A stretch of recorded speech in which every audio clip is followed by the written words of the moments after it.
All right, L2 people, here we go. You're going to learn about graphing inequalities today, linear inequalities.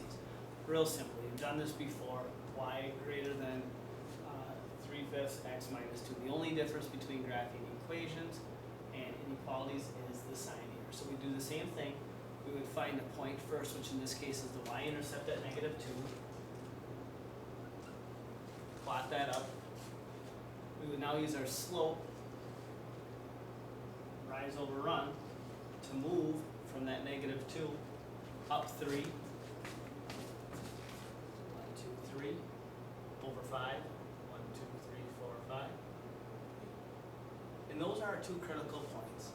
Now the two differences, one of the two differences between linear equations and inequalities is we can't zip a line yet. We have to determine if the line is going to be a dashed line or a solid line. Back over here. Stay with me. I'm going quick. If it is going to be a dashed line, you will have just a greater than or a less than sign, no equal part.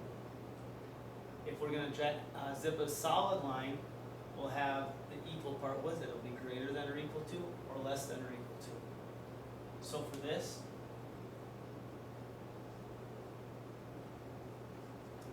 it's just a greater than, so it's a dashed line.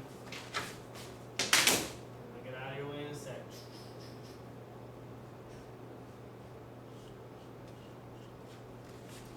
And so on and so forth. There you go.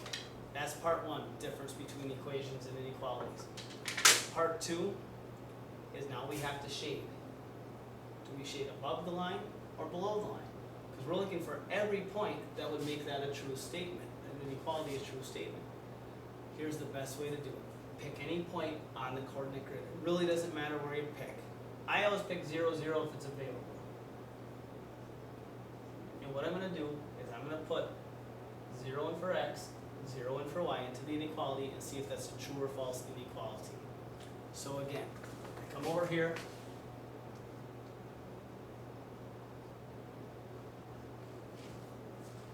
And I'm going to insert a 0 for my x,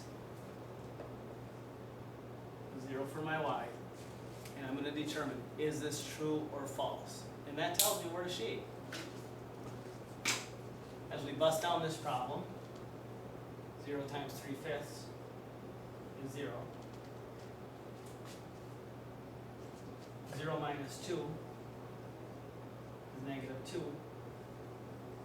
So if this statement, when we're done simplifying, after you pick a point, is a true statement, that point is one of our solutions, so we want to shade on that side of the line. And 0 is bigger than -2. So this point has to be part of the solution. So we would shade everything above the line, because any one of these points make this a true inequality. By the way, if that would have turned out being false, okay? Say we pick this point over here, 1, 2, 3, 1, 2, 3 at 3, -3, and we pop those numbers in instead.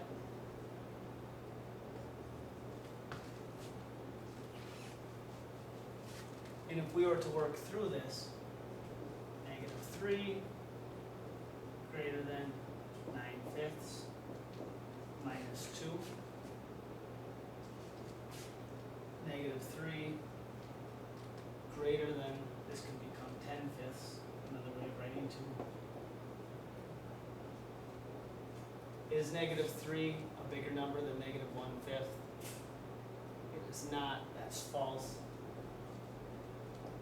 So this solution, 3, -3, we should say this point is not a solution, so because it's false over here, it tells you you would shade on the other side of the line. I'm going to give you one problem to try.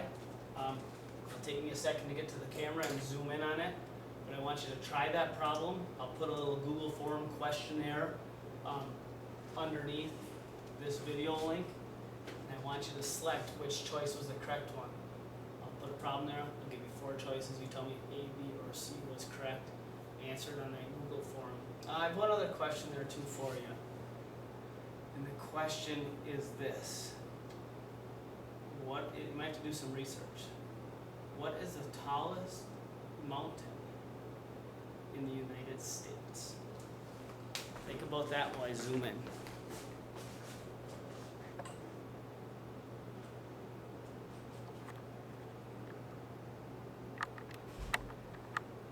Oh, getting close up there.